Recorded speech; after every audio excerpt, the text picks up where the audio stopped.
This gun is trash garbage. It is just like you. A waste product that needs to be eliminated, Captain Miller screamed, flinging the rusty AK-47 onto the hot sand, right in front of Caleb Vance. He mistook sophisticated electronic microchips for ultimate power, and him only as a senile warehouse keeper, clinging to a dirty past. His brazen scream echoed throughout the desert, regarding the trampling of others' self-esteem as the privilege of those holding technology. But just a few split seconds later, the situation reversed spectacularly, when the sandstorm hit, turning $1,000 toys into useless bricks. Pushing the whole team to death's door, that very garbage spoke up. A violent stomp broke the rust layer. A thunderous explosion tore through the night. The old veteran used the roughness of steel and wood to clear the battlefield before the extreme astonishment of the young soldiers. The entire special task force fell dead silent. It turned out, what saved their lives was not algorithms, but the survival instinct of a weapons master. When the old gun barrel smoked profusely, the arrogant captain suddenly shrank back, trembling and pitifully lowly, before the veteran's magnificent shadow. If you believe that true class does not lie in the uniform we drape over ourselves, but lies in human metal, and noise is never a symbol of true strength, share the video and hit subscribe to the channel immediately.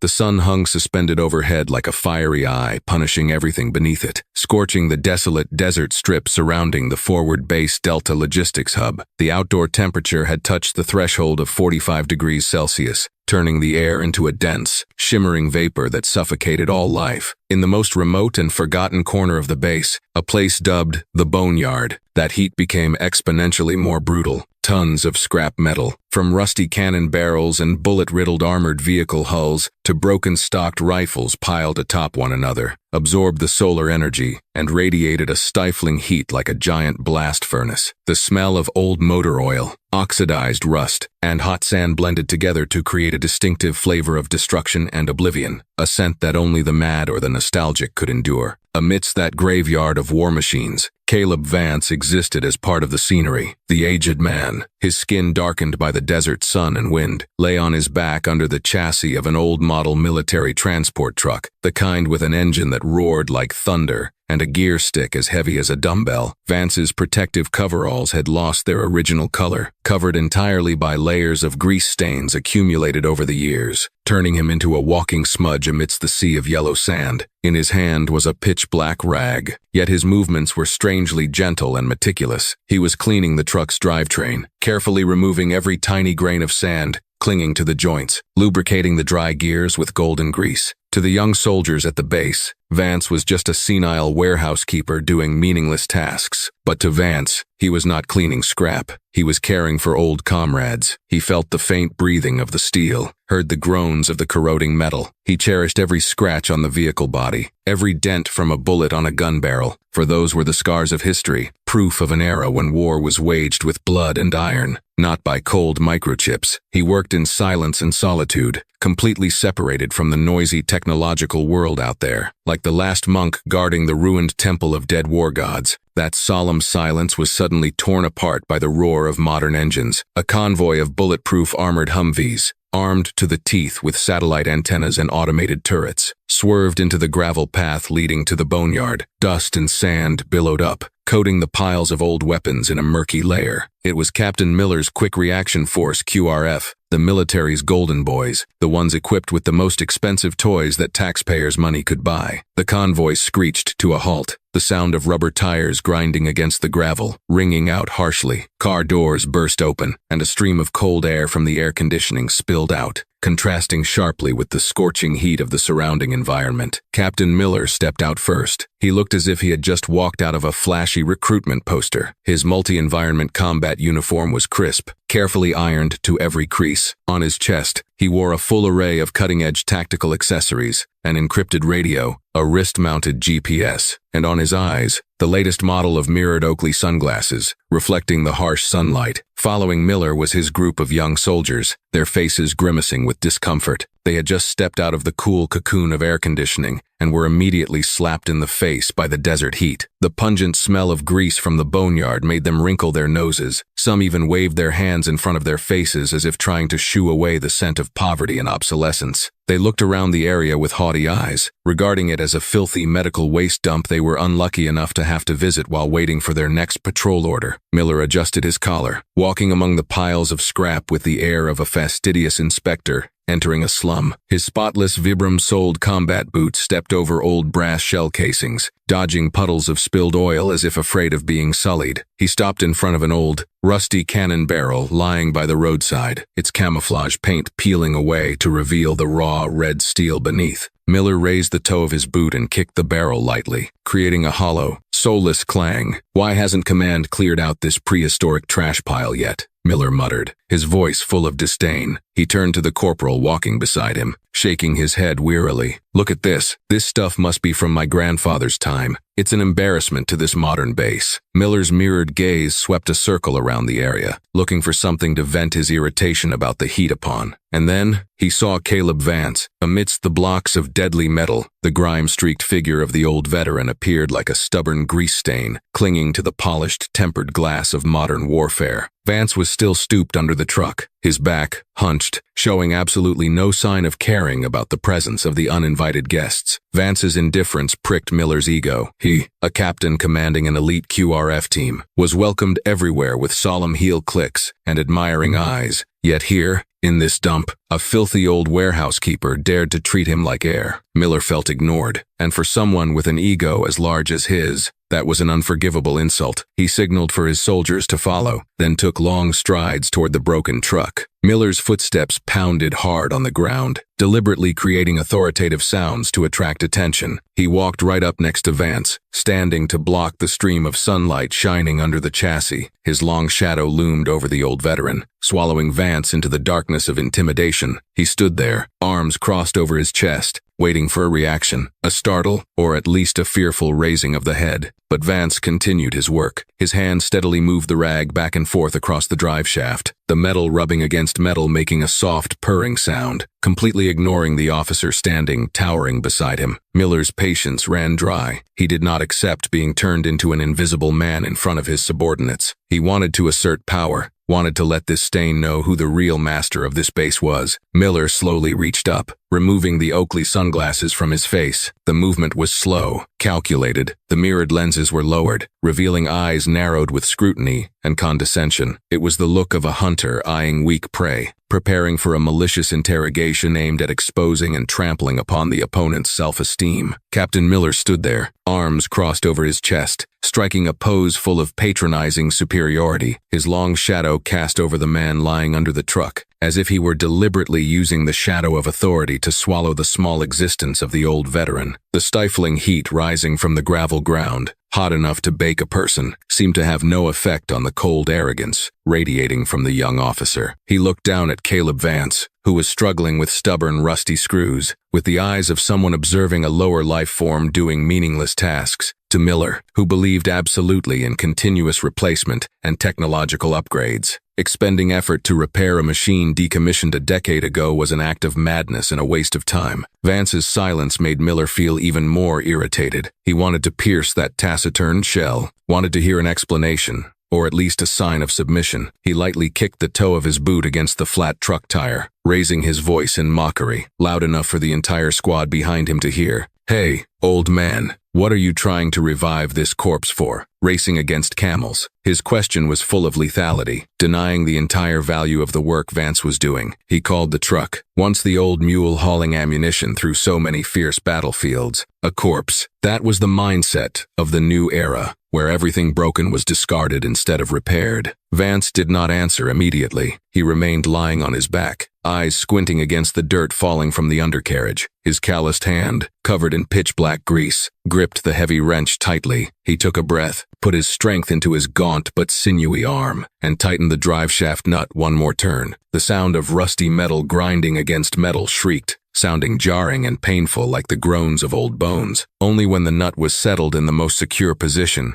Did he stop? His voice rang out from under the truck, hoarse and low like stones clashing together. It is not dead. It just needs to be respected. The answer was brief, but contained a profound philosophy of life that Miller could never understand. To Vance, machines also had souls. They also needed to be treated kindly after having dedicated themselves fully. But to Miller, the word respect for a pile of scrap metal sounded truly ridiculous and ludicrous. Miller sneered, a laugh short and sharp as a razor. He turned back to the QRF soldiers standing huddled nearby, spreading his arms as if performing a comedy sketch. Did you hear that? He talks to scrap metal, probably inhaled too much grease smell, so his brain got rusted along with it. The young soldiers, who always considered Miller an idol and a standard, immediately laughed along. Snickering sounds rang out, spreading in the hot air. They mocked, pointing at the grease-stained man, regarding him as an eccentric clown entertaining them in this scorching heat. Their laughter sounded truly out of place and graceless amidst the solemn, quiet atmosphere of the boneyard, the resting place of historical witnesses. That noise was like a blasphemy, trampling on the sacred space Vance was trying to preserve. Seeing Vance still unresponsive to the public humiliation,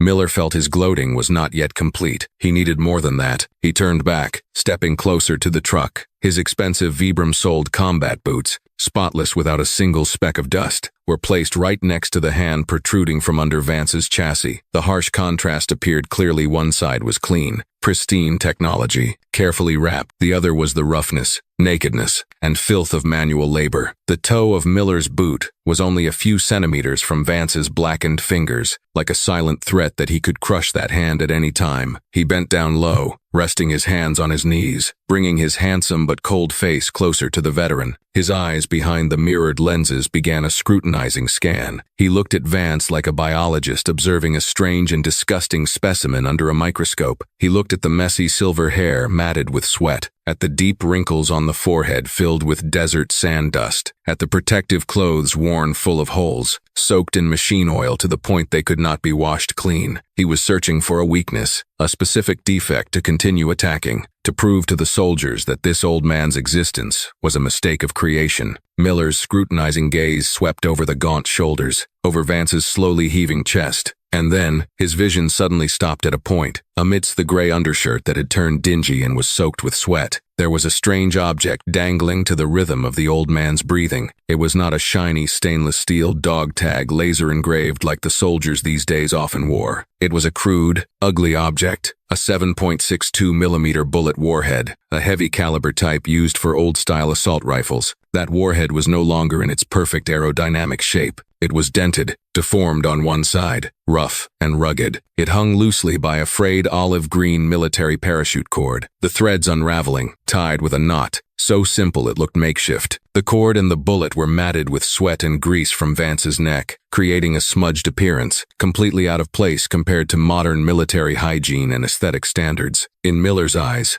that object looked hideous. It was like a piece of trash picked up from a scrapyard that this old man intentionally wore on his person like precious jewelry. He did not see the story behind that bullet. He did not see survival or destiny. He only saw superstition, backwardness, and filth. A toxic thought popped into the captain's head. He knew that to hurt an old soldier, nothing was more effective than attacking the keepsakes they cherished. Miller's lip curled up, forming a half-smile full of contempt and cruelty. He had found the perfect target for his amusement. He wanted to touch it, wanted to further soil that already dirty thing with his patronizing attitude. He slowly reached out his right hand wearing the stylish Oakley tactical glove, the fingers wrapped in ultra-durable carbon fabric, pointed straight toward the fragile necklace on Vance's neck, slowly and threateningly like a snake stretching toward sleeping prey. The scorching desert heat seemed to stop for a split second as Captain Miller's tactical gloved finger touched the metal object dangling before Caleb Vance's chest. A dry click rang out, a tiny yet sharp sound tearing through the heavy silence of the boneyard. Miller did not touch the bullet with curiosity or respect. He flicked it. It was a gesture of utter condescension, like a superior teasing an obedient pet, or a wealthy man checking the quality of a scrap item before deciding to throw it in the trash. The dented 7.62mm bullet, struck by the force, bounced up and fell back, hitting the old veteran's gaunt chest, creating a soft, silent but haunting tap. The corner of Miller's mouth curled higher, forming a half-smile full of contempt. He looked at the bullet swaying on the frayed parachute cord with mocking eyes, as if he had just discovered the century's most ridiculous joke, right in the middle of this modern military base. "What the hell is this, old man? A tribal shaman's lucky charm," Miller's voice rang out, dragging at the end of the sentence, carrying a tone of toxic sarcasm. He deliberately compared a sacred war memento to prehistoric superstitions, aiming to lower Vance's value to the lowest possible level. In Miller's eyes, this old soldier was no different from a backward savage trying to cling to blind beliefs to survive in the civilized world. He did not stop there. Vance's silence made him want to push further, to poke deeper into the opponent's self-esteem. He continued, his tone shifting to a patronizing, lecturing manner. "Or do you wear it to pray that this pile of scrap metal won't collapse on your head? I know old age often comes with fear, but trusting a dented lump of lead to protect your life is truly laughable." Like a pre-programmed chain reaction, the young soldiers behind Miller burst into laughter. Guffaws, suggestive nudges, and mocking glances poured toward Vance. They followed their commander, turning the veteran into the center of a cruel joke. A young soldier, hands still clutching an M4 rifle, laden with accessories, turned to whisper to a comrade but deliberately spoke loud enough for Vance to hear. "He probably thinks that bullet will take a bullet for him. Just like in those cheap action movies from the 80s. This old man probably watched too many movies and went senile." Their mocking laughter echoed amidst the carcasses of tanks and broken cannons, creating a painful contrast. These young soldiers, with smooth skin,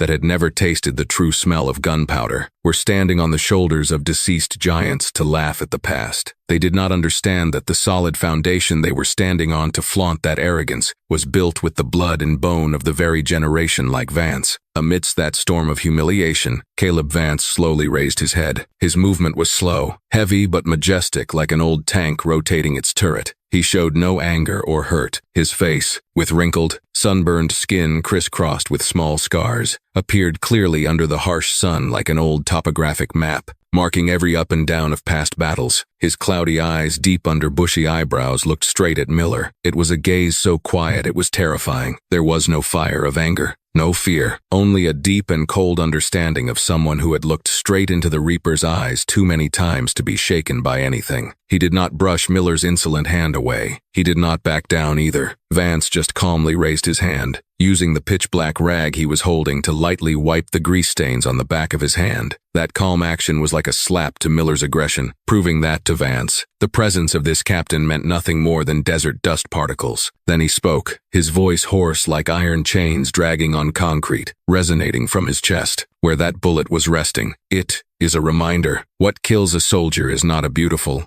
or ugly gun, but this crude bullet." Vance's sentence was brief, unflowery, but contained a brutal truth of the battlefield that military books never fully taught. He was speaking about the naked nature of death. Death does not care what gun you hold, what brand of uniform you wear, or how many supporting satellites you have. When the bullet leaves the barrel, it is just an inanimate metal block, carrying destructive kinetic energy, and it is fair to everyone. Vance wanted to remind the young man, do not be too enamored with the beauty of the weapon and forget the brutality of the purpose of using it. But Miller, with arrogance ingrained in his marrow, could not accept that lesson. He felt insulted that a lowly person dared to lecture him about war. He laughed loudly, the laughter echoing jarringly, tearing through the sultry space. He shook his head vigorously, as if he had just heard the world's best joke. "What century are you living in?" Vance World War I trenches. Miller gritted his teeth, stepping closer, invading the veteran's personal space. "In this era, we don't need to see the enemy's face to kill them. We kill enemies with satellites and drones thousands of miles away before they can see the bullet, even before they know they are being targeted. Keep your superstitious charm." He bent down lower, bringing his smooth face close to Vance's grease-covered face. The distance was so close Miller could smell the pungent sour sweat and the smell of old metal radiating from the old man. He lowered his voice to a whisper, but the volume and the emphasis on each word were enough for the entire QRF team behind to hear every word clearly. "We rely on algorithms, on data, and the absolute precision of computers. We do not rely on luck or the fairy tales of losers like you."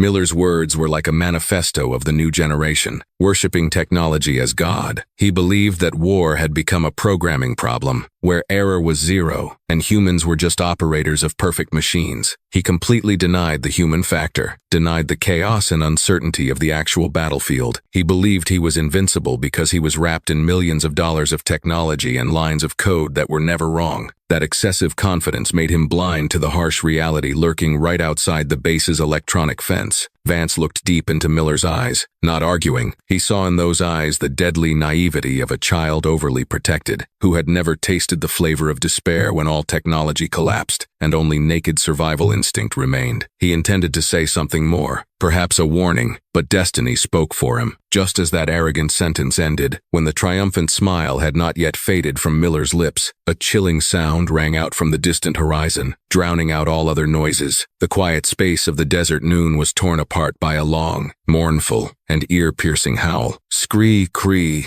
the air raid and ambush siren rang out urgently, penetrating every nook and cranny of the boneyard, shaking eardrums. The smile on Miller's lips froze instantly. The mocking faces of the young soldiers suddenly changed color, turning pale as sheets of paper. They looked at each other bewilderedly, then looked toward the horizon, where the deep blue sky was being swallowed by a giant black shadow at a terrifying speed. The brutal reality had arrived to verify their flashy algorithms. If it were you, would you choose to trust in blood and bone experience, or flashy technology? The siren at Forward Base Delta sounded unlike anything Captain Miller had ever heard in simulation training. It howled in long, mournful, and urgent bursts, like the desperate cry for help of a giant beast being butchered. The sound drilled into eardrums, triggering the most primitive warning nerves in every soldier's brain, completely dispelling the sluggish atmosphere of the desert noon. The arrogant smile on Miller's lips vanished instantly, replaced by extreme panic as he turned his head toward the horizon. What struck his eyes was not a mirage from the heat, but the true fury of nature. The distant horizon, where earth met sky, suddenly darkened, as if someone had spilled a giant bottle of black ink spreading across the space. A wall of sand, standing hundreds of meters high, billowing and aggressive, was rushing forward with the speed of an express train. It swallowed sunlight, turning day into a bloody twilight in a split second. It was a haboob, the monster sandstorm of the desert, what locals called the devil's breath. It brought not only dust and sand but also chaos and death. But even more terrifying than the image of that sand wall was the sound accompanying it. Interspersed within the howling wind that screamed like thousands of wronged souls were the sharp, rhythmic, and deadly cracks of heavy weapons. Tack, tack, tack. The sound of 12, 7mm, machine gun fire tearing through the wind echoed the signature sound of desert raider bands. They did not run from the storm, they rode it. Using zero visibility and nature's chaos to ambush military bases was the cruelest but most effective tactic of these predators of the dead land. They knew that when the sandstorm hit, the U.S. military's cutting-edge electronic surveillance systems would be completely neutralized. The arrogant, patronizing look on Miller's handsome face disappeared in a thousandth of a second. Replacing it was extreme tension. His facial muscles twitched, eyes wide, scanning the surrounding terrain rapidly. He realized he and his teammates were standing in the middle of an open scrapyard, with no solid fortifications, completely exposed to the enemy firepower about to hit. Commander instinct kicked in. He screamed, trying to use his voice to drown out the growing wind. Enemy ambush. All to battle stations, find cover immediately. Miller's command was like a bucket of cold water splashed on the bewildered QRF soldiers. Panic began to creep into the formation of soldiers used to fighting with overwhelming technological superiority. They clumsily scattered, running toward the carcasses of broken tanks and piles of crumbled concrete to find cover. Ironically, the piles of scrap metal they had just mocked and disparaged moments ago now became their only salvation, living shields protecting their lives from the Reaper's scythe. Modern M4 rifles, laden with expensive optical accessories, were raised hurriedly, black muzzles pointing straight at the murky dust screen swallowing the world. And then, the sandstorm hit. It did not come gradually but slammed straight into them like a thunderous slap from nature. The wind screamed madly, carrying tons of fine sand whipping against the soldiers' faces and flesh. The stinging pain felt like thousands of needles pricking at once. The air became thick, stifling, and hard to breathe. Visibility dropped to a perfect zero. Sunlight vanished completely, replaced by a murky, blurry, and ghostly yellowish-brown color. This sand dust was not ordinary gravel. It was as fine as flour, suspended in the air and infiltrating every tiniest nook and cranny. It crawled into ears, noses, and mouths, making people cough and choke. Worse, it began to invade the intricate gaps of weapons, clinging to clothes, covering electronic devices with a deadly layer of static dust. Miller crouched low behind a giant truck wheel, trying to squint through protective goggles already blurred by dust. He reached up and pressed hard on the radio button mounted on his shoulder, screaming in desperation to contact the command center. He needed reinforcements, enemy coordinates, drone, surveillance support. He needed the technological umbrella he had always been proud of. Center, this is QRF Delta Team. We are under ambush at the Boneyard, requesting immediate fire support. Do you copy? Answer me. But responding to his desperate call was only the soulless hiss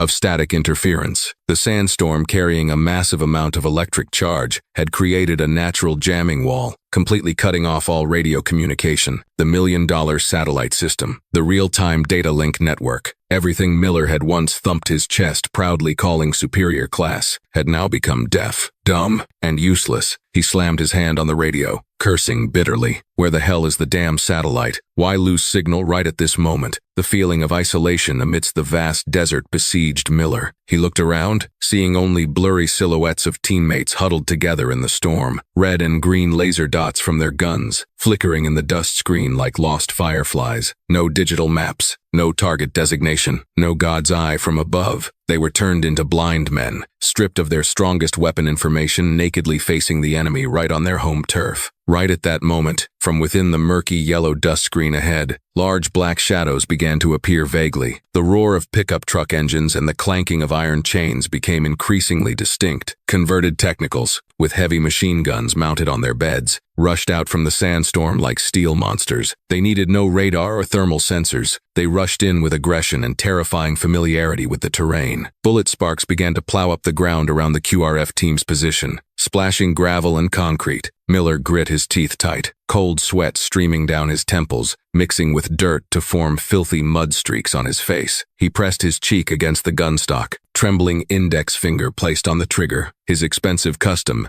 M4 rifle, a masterpiece of precision weapon technology, still lay silent in his hands. He took a deep breath, trying to regain composure, placing the red dot on the nearest rushing black shadow. He believed in this gun. He believed in its micrometer-level precision. This was the moment technology had to speak up to quell this chaos. Miller squeezed the trigger, waiting for a steely burst of gunfire to tear apart the enemy, reasserting his position. In that decisive moment when the line between life and death became thinner than ever, Captain Miller placed his full trust in the M4 rifle, modified to his special operations standards. To him and the entire generation of modern soldiers, this gun was not just a weapon, it was a masterpiece of precision mechanical engineering, a symbol of the technological superiority the U.S. military always prided itself on. He held his breath, index finger slowly increasing pressure on the trigger, waiting for the familiar sharp crack that would unleash the 5.56 millimeters round flying at supersonic speed, tearing apart the enemy lurking within the dense sandstorm. He had envisioned the target collapsing, chaos being quelled, and his status reaffirmed. Miller squeezed the trigger. Click. There was no explosion, no recoil impacted his shoulder, no hot gas or shell casing ejected. Instead, a dry, jarring, hollow, and terrifying metallic sound rang out, instantly drowned amidst the roaring gale. That sound was like a hammer tapping on a coffin, signaling a terrible omen. Miller froze for a tenth of a second, his brain unable to process the truth that the technological masterpiece in his hands had just refused to function right at the moment he needed it most. He stared down at the gun, confusion beginning to creep into his eyes wide open behind the dust-covered goggles. The gun's bolt carrier group did not close completely. It hung suspended midway through its cycle, jammed tight as if held back by an invisible hand. Miller cursed in his throat, thumb quickly flipping the selector switch. left hand grabbing the charging handle. He jerked it back reflexively, a trained reaction practiced thousands of times to clear a jam. But the usual smooth, slick feeling was gone. Replacing it was a bone-chilling sensation of metal grinding against sand grit. A gruesome crunching sound echoed right inside the gun body. Miller let go, hoping the return spring would eject the round and slam the bolt shut. Clank, still jammed. The bolt still could not move to the locked safety position. It stopped, stubborn and useless. Miller frantically looked into the ejection port gap. What he saw made his gut wrench. The expensive preservative oil, the high-grade synthetic oil he had carefully applied to every machine detail this morning to ensure perfect smoothness, had now become the greatest enemy. In a clean, air-conditioned environment, that oil was protection. But amidst this desert sandstorm, the dust as fine as flour had clung to the oil layer, blending together to form a thick, sticky mixture like abrasive glue. That deadly mixture had infiltrated every tiniest crevice, filling the spaces that were already extremely narrow in modern weapon design. American guns were built with extremely low tolerances to ensure absolute precision, parts fitting together so tightly there was almost no room for air to enter. That very perfection had now become a death sentence. When sand dust invaded, there was no space left to push it out. The gun's sophisticated mechanism was bound tight, suffocated, and completely paralyzed before the attack of tiny dust particles. Panic exploded in Miller's mind. He slammed his palm against the forward assist button, trying to force the bolt closed with violence, but in vain. The $1,000 gun in his hand was now no different from an expensive piece of iron used as a paperweight, and he was not the only one. Jam! My gun is jammed too, damn it won't fire, dust got all inside. Desperate screams rang out across the QRF formation. A terrifying coincidence spread like a plague. Elite soldiers, who just moments ago were confident in their cutting-edge gear, were now struggling in a nightmare. They frantically removed magazines, banged their guns, did everything to fix the malfunction. But harsh nature had defeated sophisticated mechanical engineering. They were warriors stripped of weapons right in the middle of the battlefield, naked and weak before the enemy. Miller grit his teeth, cold sweat pouring down his forehead, mixing with the sand layer to form filthy mud streaks running down into his stinging eyes. He tried to find another solution. He raised the gun, intending to use the backup iron sights, but the habit of relying on technology made him glance at the expensive red dot screen mounted on the rail. The screen was black, the red laser dot, the god's eye helping him lock onto targets quickly in all light conditions, was dead, not because the battery ran out, but because the massive amount of static electricity charge in the friction of the sandstorm had overloaded the sensitive electronic circuits inside. Dust clung thick on the lens, completely obscuring vision. Miller shook the gun hard in despair, but the electronic eye was blind. He was blind, mute, and disarmed, all at once. The pride in technology, the belief in algorithms and absolute precision had collapsed right at his feet, buried by the endless golden sand layer of the desert.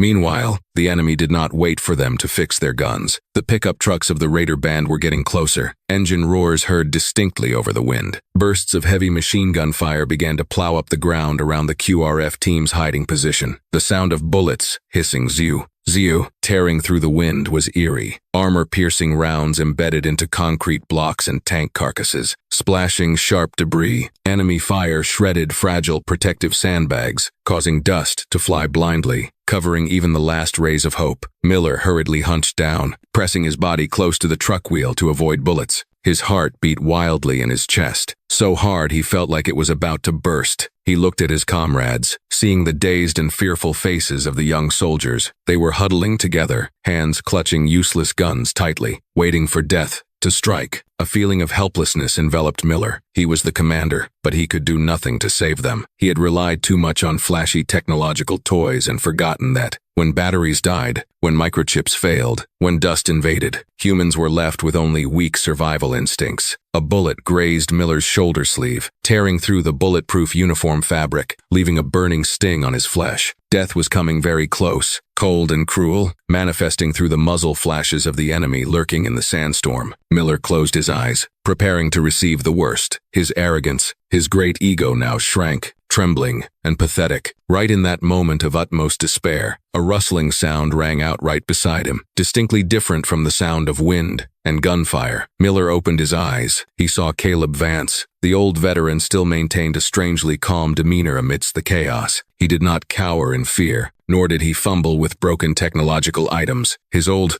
calloused, and grease-covered hand was dragging something out from under the old workbench. It was a long, rotten wooden chest, corners eaten by termites, looking like a small coffin, forgotten for decades. Vance pulled it out into the storm, his eyes gleaming with a cold determination, preparing to open the door, leading back to the past, to save the present, in the fragile boundary between life and death, when the sound of bullets screaming past ears was like grim reapers' scythes seeking victims. Humans often reveal their true nature in the most naked way. Caleb Vance, the old veteran with calloused, grease-covered hands, did not flinch before the chaos enveloping the boneyard. He understood that time was running out, and those expensive technological toys were completely useless against the desert's wrath. With a decisive and powerful motion, Vance used his foot to kick open the lid of the rotten wooden chest he had just dragged out from under the table. Splinters of rotten wood flew apart, revealing the secret buried inside the dust of time. Lying sprawled inside the chest were first-generation Type 1 AK-47 assault rifles. They were not wrapped in oil paper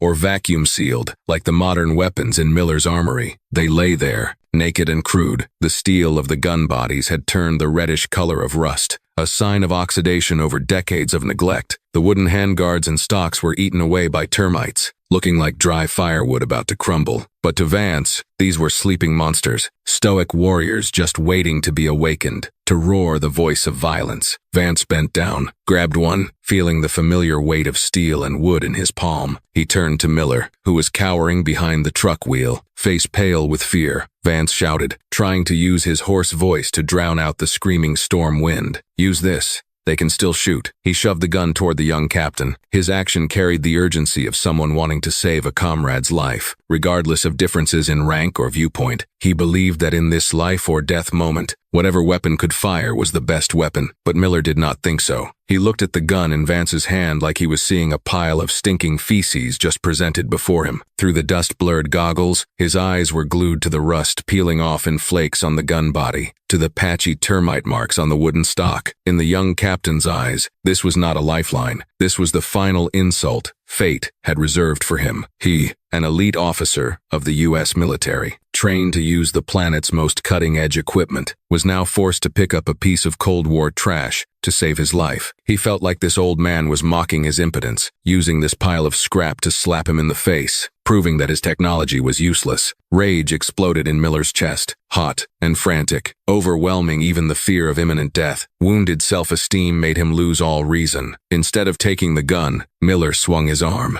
knocking it out of Vance's hand. Thud, the AK-47 flew to the ground, hitting the gravel surface, creating a dry and heavy sound. It lay sprawled at their feet, rejected by Miller like a plague. Not stopping there, Miller rushed forward, both hands grabbing tight onto Vance's grease-stained protective collar. He thrust his face close to the old man's face, eyeballs streaked with the red veins of madness and despair. He screamed, spittle flying onto the veteran's rugged face. "Are you crazy? Are you planning to kill me with tetanus? Do you think I will hold that filthy scrap to fight?" Miller shook Vance hard, venting all his frustration and fear onto the old man's head. He blamed the circumstances, blamed the dust, and now he blamed Vance for daring to offer him a solution he considered offensive. "This gun is trash garbage. It is just like you, a waste product that needs to be eliminated." Miller's screaming tore through the space between the two, carrying extreme bitterness. He released one hand, pointing straight at Vance's face, finger trembling with rage. He shoved the veteran away hard, making Vance stagger back a few steps. "Get the hell back to your ragged tent. Do not get in the way of real soldiers. We would rather die in glory than hold that garbage." Miller's statement was the pinnacle of blind arrogance. He would rather die with a jammed modern gun in his hand, preserving the flashy image of a technological soldier, than survive thanks to an old, ugly weapon. His ego was larger than life itself, larger than his responsibility to the comrades groaning around him. Caleb Vance was pushed back, but he did not fall. His feet, used to standing firm on rocking ships in the middle of the ocean or muddy trenches, planted firmly into the sandy ground like ancient tree roots. He stood there, towering amidst the whizzing bullets and the blinding sandstorm. He looked at Miller screaming frantically, looked at the young man struggling in the trap created by his own arrogance. Vance's gaze changed. The usual indifference and coldness disappeared. Instead, cloudy eyes under bushy eyebrows gleamed with deep pity. It was not the pity of a superior looking at an inferior, but the sorrow of an experienced person seeing a small creature strangling its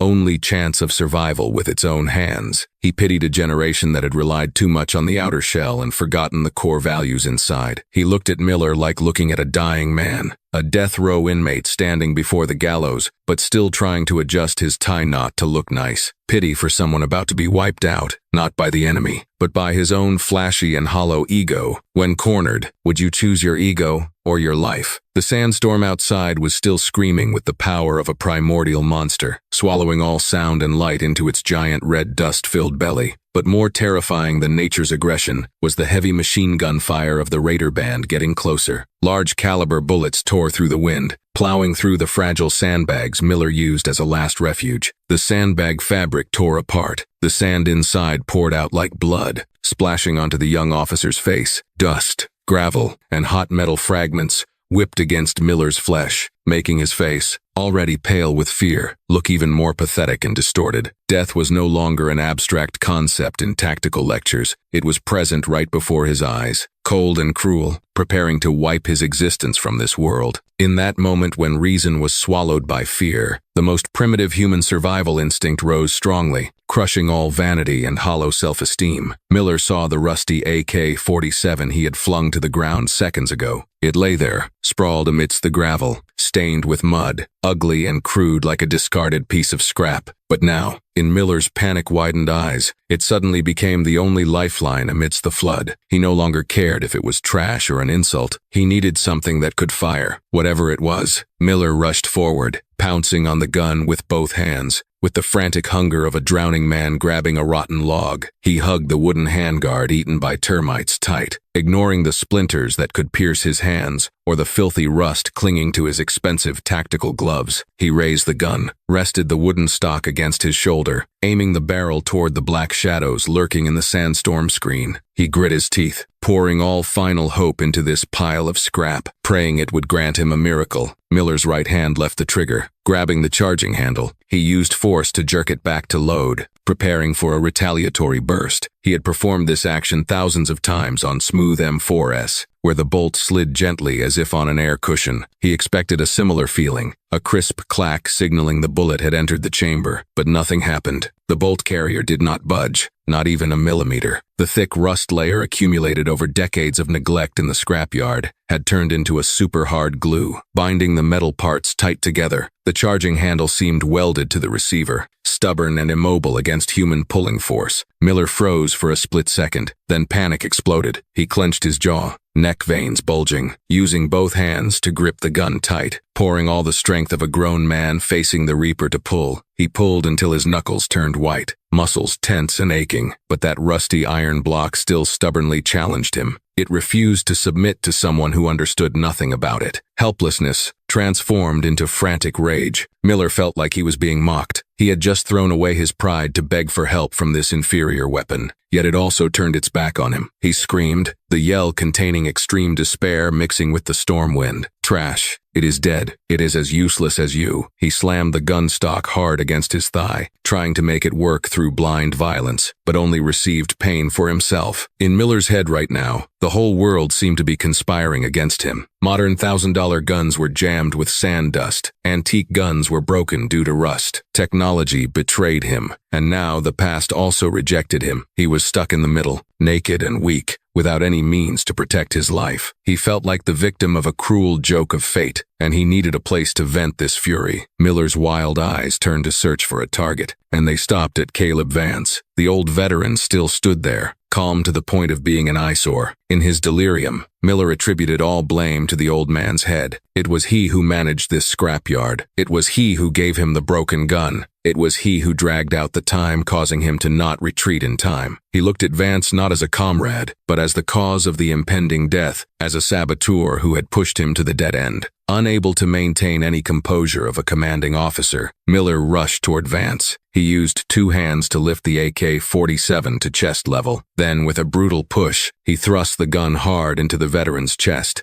The collision was so strong it made Vance's gaunt chest emit a sound, almost knocking the old man backward. Miller wanted to return this bad luck, wanted to get rid of the garbage that had disappointed him, and wanted to punish the person who dared to give it to him. Miller's face at this moment was distorted, deformed by a mixture of extreme fear and uncontrolled rage. Sweat, tears, and dirt mixed together, forming a monstrous mask. He thrust his face close to Vance, breath rapid and smelling of fear blowing straight into the old man's face. He was no longer a captain. He was just a big child throwing a tantrum before being punished. He screamed into the old man's face, voice breaking, hoarse and bitter. "Take it. You said this thing could shoot. Then you go shoot it. Hug your beloved pile of garbage. It is just as useless as you." The forceful impact of the rifle being shoved into his chest should have sent a sexagenarian like Caleb Vance sprawling backward, or at least stumbling off balance. Captain Miller, in a fit of rage and despair, had poured all the strength of his fear into that shove, hoping to see the old veteran collapse as a way to offload the psychological burden crushing him. However, completely contrary to that cruel expectation, Vance did not flinch. His body only swayed slightly like an ancient tree receiving a headwind, his legs still planted firmly into the hot desert sand, solid as if cast from reinforced concrete. Vance's calloused, cracked, and grease-stained hands reacted with lightning speed. As soon as the AK-47 touched his shirt, his rough fingers closed, tightening around the receiver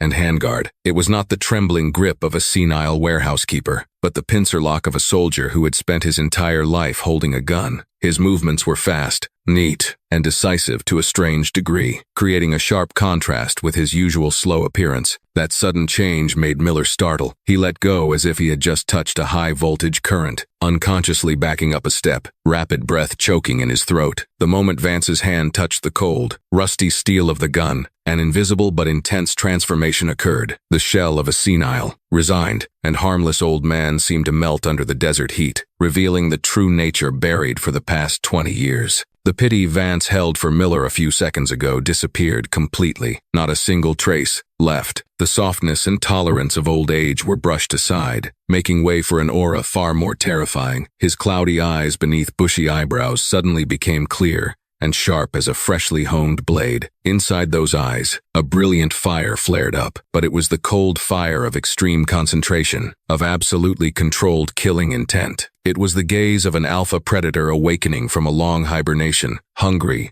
and dangerous to the extreme. Vance looked straight into Miller's eyes. That look carried the weight of thousands of battles, a power so terrible that the young captain, though in a state of manic agitation, felt like an invisible hand was squeezing his heart. He shuddered, a chill running down his spine, hackles rising. For the first time today, Miller's fear did not come from the enemy or the sandstorm, but from the man standing right in front of him. Vance said not a word to Miller. He did not need to explain or argue with someone who had lost all reason. He spun around, decisively dismissing the young officer's existence from his mind. Before him now remained only the battlefield, the screaming wind, the blinding dust, and the enemy gunfire plowing up the earth. He knew the condition of the gun in his hand well. Rust accumulated over 40 years had turned the mechanical details into a solid block. Pull by hand, hopeless. Normal human strength could not defeat the bond of iron oxide that had petrified. He looked down at the gun, thumb lightly stroking a scar on the rotten wooden stock. Amidst the roar of the sandstorm,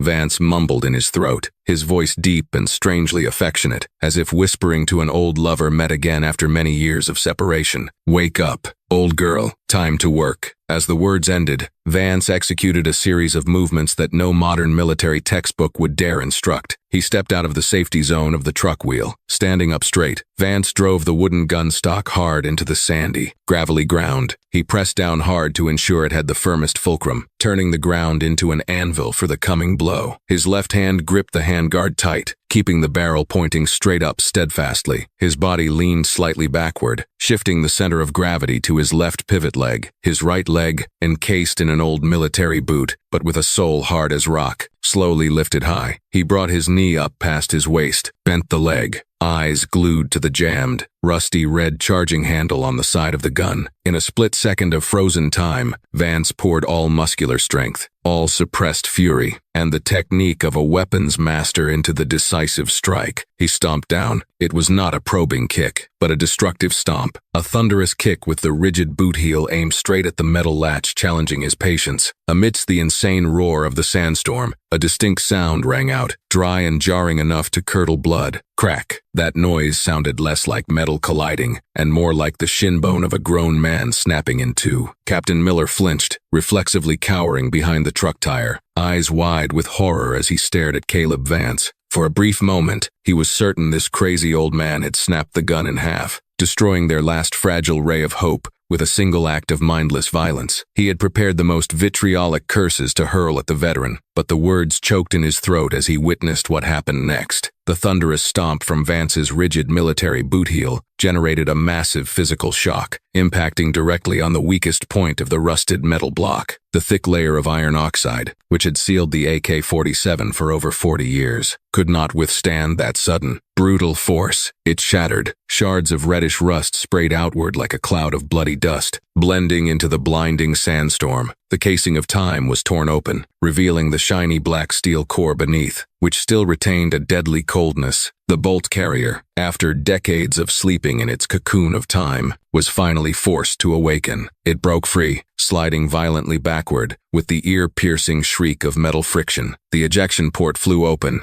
revealing a pitch-black void, deep as the mouth of a starving monster. Heat from the friction rose, blasting Vance's face with the smell of rust and old gunpowder. The gun was open, but it was bone dry. The internal mechanical details lacked the smoothness of oil, looking as rough and rugged as its owner. Vance held his stance, his right foot planting firmly back onto the ground. He knew exactly what this gun needed. It didn't need the expensive synthetic oils Miller used for his finicky M4. It didn't need delicate care or a clean room maintenance procedure. It needed something more primal, more practical to operate immediately. In this desperate situation amidst the scorching desert, where all grease had turned into glue mixed with sand, Vance performed an act that left Miller so stunned he forgot to breathe. The old veteran cleared his throat, a rasping sound rising from his chest. Gathering every bit of saliva and phlegm in his mouth, he bent down and hawked a thick glob of spit straight into the searing, dry chamber of the rifle. A soft hiss rang out as the saliva hit the hot metal. Miller grimaced, his stomach churning in disgust. To an officer, formerly trained in strict weapon maintenance procedures like him, Vance's action was blasphemy, a grotesque insult to military equipment. He couldn't believe someone could treat a gun in such a barbaric and unsanitary way. But Vance didn't care about cleanliness. He cared about survival. "Poor man's lube," Vance said curtly, his voice cold, without a hint of shame or hesitation. He released his left hand from the bolt carrier. The recoil spring, freed from the pressure, released with all its pent-up force. Clack, a heavy, steely, and authoritative sound rang out, drowning out the storm wind. It was the sound of the bolt slamming forward, sealing the chamber, chambering the first round. It wasn't the gentle, soft click of modern plastic guns. It was the collision of cast steel against forged steel, the sound of certainty, of pure mechanical strength that could not be destroyed. The gun had truly come back to life. It lay in Vance's hands, vibrating like a living creature just pumped full of hot blood, ready to roar. Vance slowly raised the rifle. His posture transformed completely. The back, hunched by age, was now as straight as a steel pillar. Calloused hands gripped the weapon, merging as one with wood and iron. In the muzzle flashes of enemy fire and the murky red dust screen, Caleb Vance appeared heroic and tragic, like a warrior stepping out of an ancient epic. He was no longer a senile warehouse keeper. He was the embodiment of the god of war in mortal form, living proof that human metal always stands taller than soulless technology, seeking no cover, calculating no trajectory, waiting for no command. Vance stepped straight out from the safety of the truck tire. He advanced, moving against the wind, facing the oncoming death head-on. He stood towering amidst the sandstorm, feet planted shoulder-width apart, clamping the rotten wooden stock against his right hip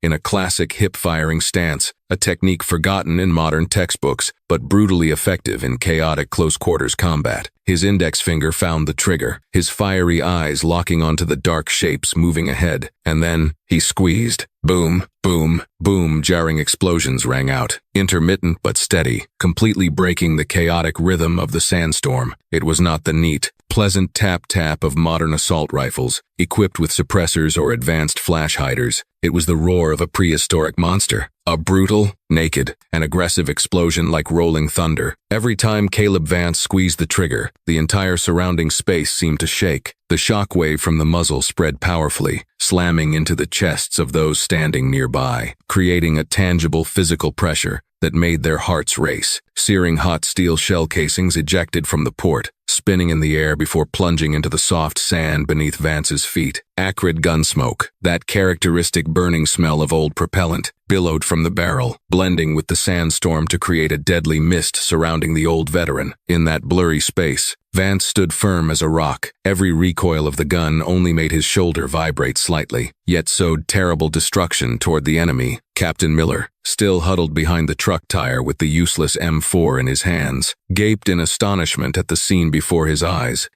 opened wide behind the dust-covered goggles, reflecting extreme confusion as all the military knowledge he had been taught was turned upside down. How is it possible? The dust should have jammed it solid. Why can it still fire? Miller uttered unconsciously, his voice lost in the whistling wind. He could not understand. This flour-like fine sand had infiltrated every tiniest crevice, killing expensive American guns with mechanical tolerances precise to the micrometer. Yet why was a rusty, gaping, and loose pile of scrap metal operating so smoothly right in the eye of the storm? The answer lay in the very things Miller despised most. It was the loose tolerance in the design of the legendary Kalashnikov, the large gaps between moving parts, the rattling sound when shaking the gun that Miller once criticized as trash and poor quality were now the miracle saving their lives, while Western guns were too tight, leaving no room for dirt to escape and becoming agents of jamming. The AK-47 turned those gaps into escape routes. Every time a bullet fired, the massive gas pressure blew through the gaps, expelling all dust, grit, and even rust layers. The gun cleaned itself with every shot. The more it fired, the smoother it got. The more it fired, the more aggressive it became. It did not fight against the harsh environment. It adapted and utilized that very harshness to operate. Caleb Vance needed no electronic sights or aiming support systems. The red dot screen or magnifying lens became meaningless when vision was limited by the sandstorm. He fired by instinct, by the spatial sense of a master gunner forged through blood and fire. He clamped the stock firmly at his hip, eyes looking straight at the enemy, muzzle flashes, and his hands automatically adjusted the bullet path along a deadly trajectory that no machine could calculate for him. Heavy 7.62mm warheads tore through the wind with terrifying kinetic energy, unlike the light and fast 5.56mm rounds of modern guns that were often deflected by strong winds or lost energy when penetrating obstacles. Vance's bullets were like unstoppable steel drills. They pierced the sheet metal of enemy pickup trucks as easily as piercing a thin sheet of paper. Sounds of tearing metal rang out, screeching, mixed with the panicked screams of the raider band. Miller saw Vance's bullets hitting the low clay walls where the enemy was hiding. Previously, QRF bullets hitting here just bounced off or embedded in the surface, but now, under the destructive power of the 7.62mm rounds, the earth wall sections crumbled, exploding in large chunks, blowing away the enemy's shelter. Dust flew blindly, and the bandits once aggressively firing now had to flee in disarray because there was nothing left to shield them. Overwhelming firepower from a single gun had completely changed the battlefield situation, turning a passive stance into a one-sided slaughter. Every shot of Vance was ruthless and precise destruction. He did not fire fast, did not spray bullets indiscriminately. He fired one beat at a time, calm and cold like a reaper's heartbeat counting down the enemy's life. He shifted the barrel slightly to the left, aiming at the largest black shadow leading the enemy convoy, where the 12.7mm machine gun muzzle was spitting fire madly toward them. The bullet left the barrel, drawing a straight line through the dense sandstorm. It rushed straight into the flank of the command pickup truck, pierced the thin steel shell, and embedded straight into the gas tank, filled with flammable fuel. An earth-shattering explosion rang out, drowning out all other sounds in the desert. A giant fireball flared up amidst the murky yellow sandstorm, brilliant and violent,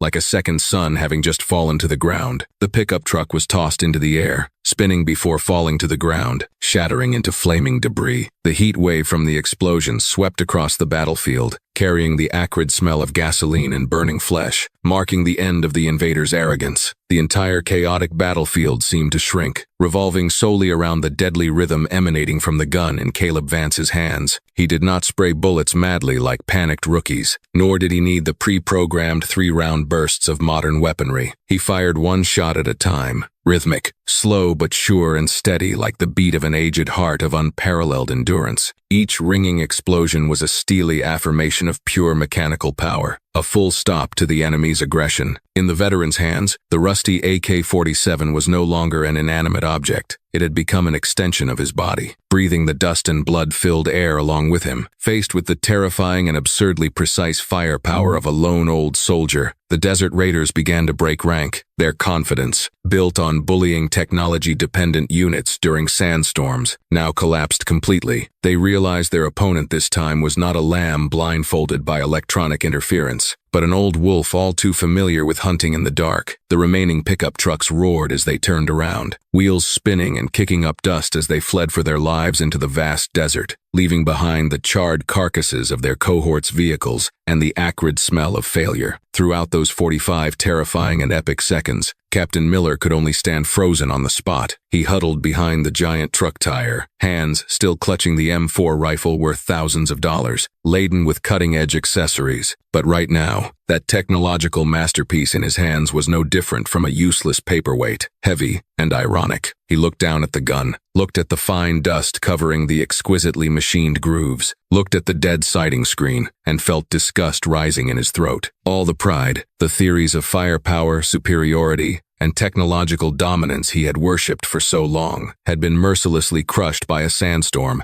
and a piece of trash gun. Miller's gaze shifted from his useless gun to Caleb Vance's back. He looked at the crippled old man, at the senile warehouse keeper he had just humiliated, standing alone in the open, using a pile of scrap to do the job of an entire methodically trained elite task force. Shame crept into Miller's every cell, burning hotter than the bullet graze on his shoulder. He realized he was just a child armed to the teeth but completely helpless when the shell of convenience was stripped away, while Vance was the true warrior, one who could turn anything in his hands into a deadly weapon. The sandstorm passed as quickly as it had arrived. The wind stopped screaming. The dust settled, returning the harsh blue sky and the scorching desert sun. A deadly silence enveloped the boneyard, heavy and stifling. No more gunshots, no more screaming. Only the crackling of enemy pickup trucks burning furiously in the distance remained, along with the sound of metal expanding from high heat. Caleb Vance stood there, in the epicenter of the destruction he had just created. His chest heaved up and down, gasping for mouthfuls of hot air after the extreme exertion. His gaunt shoulders slumped slightly, but his legs remained as firm as bedrock. In his hands, the AK-47 smoked profusely, the barrel having turned dark purple from the extreme heat. The wooden handguard, already eaten away by termites, was now more than half scorched. Embers still glowed red at the edges, emitting the acrid smell of baked rotten wood. Vance's left hand, though protected by calloused skin, was red and blistered from the heat radiating from the gun body, but he still gripped it tight, never loosening his hold. From their hiding positions nearby, Captain Miller and the soldiers of the QRF team slowly stood up. They stepped out of the rubble with dazed faces, still holding their spotless but completely useless modern M4 rifles. They stared at the old warehouse keeper, eyes wide with disbelief at what they had just witnessed. The initial disdain, mockery, and condescension had vanished completely, without a trace remaining. In its place was silent awe, a respect mixed with terror for the primal power they had just beheld. They understood that without this old man and that pile of scrap metal, all of them would now be dry corpses, buried beneath the desert sand.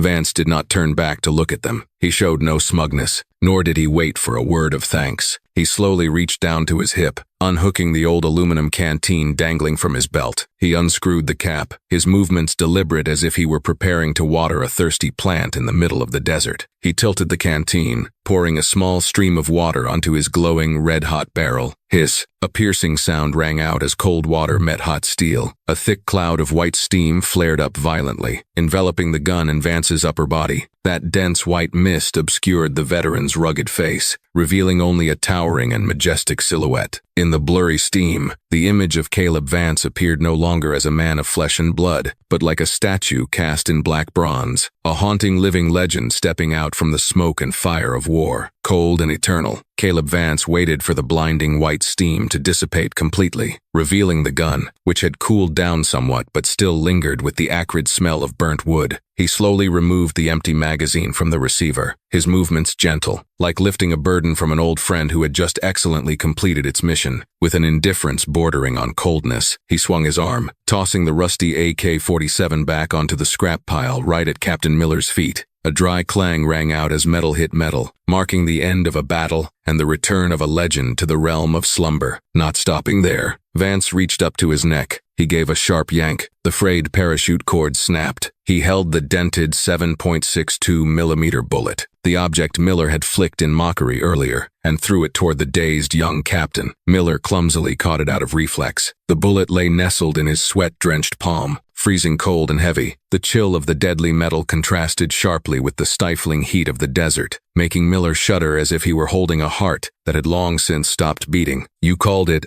a superstitious charm," Captain Vance spoke up, his voice deep and weary. He used the flap of his grease-stained coveralls to wipe away the beads of sweat rolling down his forehead. 20 years ago, this bullet lodged in my chest, only a few millimeters from my heart. Do you know why I am still standing here to tell you this story? Miller shook his head, his throat too dry to utter a word. He looked at the bullet, then at the jagged scar peeking out from behind the old man's collar. Vance pointed at the shiny but useless modern gun in Miller's hands, his gaze sharp as a razor. "Because the marksman who put this round in me was a perfectionist, just like you. He was the enemy's best sniper, equipped with a high-precision rifle, parts fitted to the micrometer, clean as a laboratory instrument, and that was his death sentence." The old man stepped a little closer to Miller, looking straight into the young officer's eyes, his gaze no longer holding the senile look of a warehouse keeper, but the sternness of a teacher teaching a primer lesson written in blood. Just a few grains of sand got in, and that technological masterpiece turned into a brick. He died while frantically trying to disassemble his weapon to fix it according to textbook procedure. I survived, taking this bullet to the chest, only because I had a gun that knew how to accept the filth of the battlefield to fire. Having spoken, Vance turned his back. He dragged his heavy steps toward his shabby tent, his demeanor reverting to that of a senile and grumpy warehouse keeper, detached from the flashy world outside. But before disappearing behind the rusty, corrugated iron door, he called back, his words echoing through the silent space of the boneyard. "Keep that bullet. So next time, when you think about looking down on an old item or a dirty person, remember that what just saved your expensive asses today was not an electronic microchip, but springs, rust,